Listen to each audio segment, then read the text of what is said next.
Welcome, it's Terry Tillett here, and today I have to talk about the Gerson therapy and the Gerson diet and all this Gerson in the blogs. It's driving me crazy for years. I'm tired of biting my tongue. It's time to speak out and say what needs to be said about it.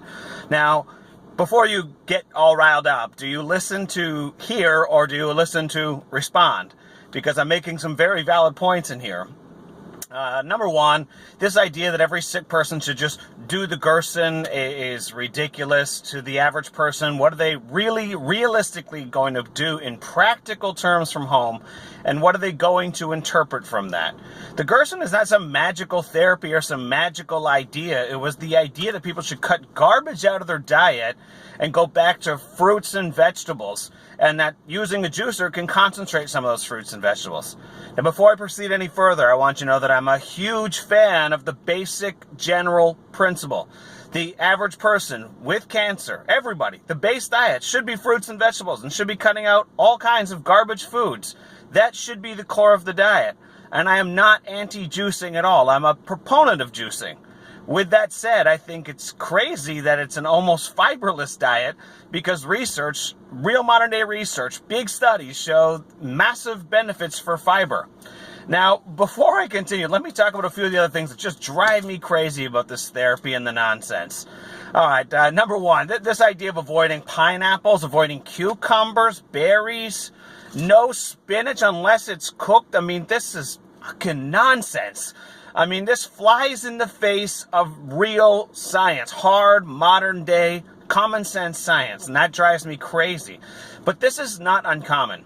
With all cancer therapies, here's what I find out there to be true consistently, is that many of them have found something that they believe to work, and then they stop innovating, stop looking, stop reading research, stop being open-minded to other things that might be better, stronger, may not have been true in the past. So I guess in defense of the Gerson Institute, who hasn't changed and doesn't want to modernize, I mean, you're not alone.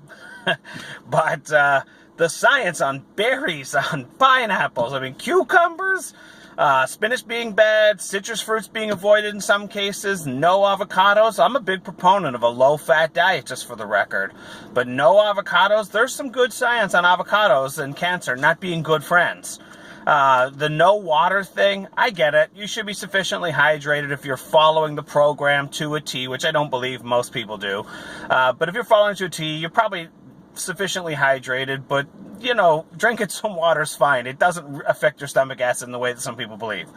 The no sprouts thing, wow. Yeah, I'm not going to elaborate on to keep the video short. But here's what is okay, which, again, is crazy talk. Rye bread. Sure, rye's better than most other choices you could be making, but rye bread is okay, but cucumbers are a problem? Yogurt? Yogurt! Okay, for the last time, there's no such thing as healthy yogurt. Yogurt is poison. Yogurt is horrible. I don't care in what shape, way, or form it comes from. And yogurt is the furthest thing from a health food I could possibly think of. Potatoes. I'm not anti-potato. I'm really not. But, you know, all cooked foods are damaged by heat. There's no exceptions to that. So any cooked foods is a little bit suspect, but fine, we'll let some slide. You know, oatmeal? Really? Oatmeal? Has anyone read any of the modern day gluten research? Sure, you can in theory find some gluten-free oats and, yeah, and the rye bread and, all right, let me let that slide and leave it there. Some of the no herbs and spices thing, and it flies in the face of science. The no baking soda and no baking soda-based toothpaste. Have you read any baking soda research lately? Let alone in the toothpaste? No Epsom salts? This is out to lunch. This is fucking crazy talk. Here's the other things I really don't like about the Gerson therapy. It's slow. It's impractical. It ignores modern science. And it avoids hundreds of other effective things. There are many other better supplements, stronger supplements. The dosing and some of the supplements that are recommended are out there. Some of the supplements they recommend I would never recommend to somebody. But the Gerson therapy, just to be clear, what Gerson means, if we're properly defining it, is not just eating fruits and vegetables, not just eating these things, avoiding these things. It is the idea that you are going to basically put almost no solid food in your mouth for 18 months to 2 years. What average person is going to do that? That is so unrealistic. I couldn't think of a more realistic thing to ask of somebody. For the average person, if you're above average, my hat's off to you, and I know you exist. I'm a disciplined guy. I get it. I'm very disciplined, but 2 years straight, this is not easy. The ignoring of the modern science and not changing is just crazy talk. It's impractical in a lot of ways, and this bothers me. Anyway, a good cancer program could be 30, 60, 90 days, 6 months. 6 months. If it's gone longer than 6 months, respectfully, I mean this in a nice way. You've done some wrong things. You've made some mistakes. At minimum, there's much better advice out there available to you.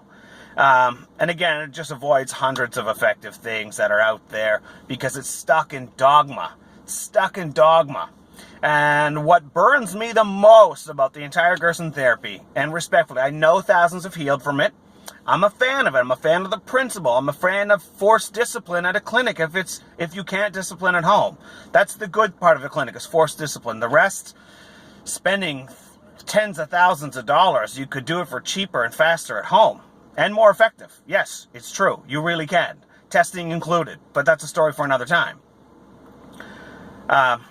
Anyway, I could elaborate.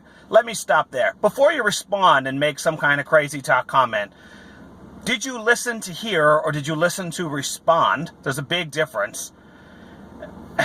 And furthermore, what gets my goat is this is the one-liner answer. Because everything in social media now is a one-liner answer. People are dying, all kinds of different problems, myriad complex health problems, and it's just a one-liner answer all the time. And like some word of Gerson makes it magic because it has a great reputation. It has a great reputation and a well-deserved one.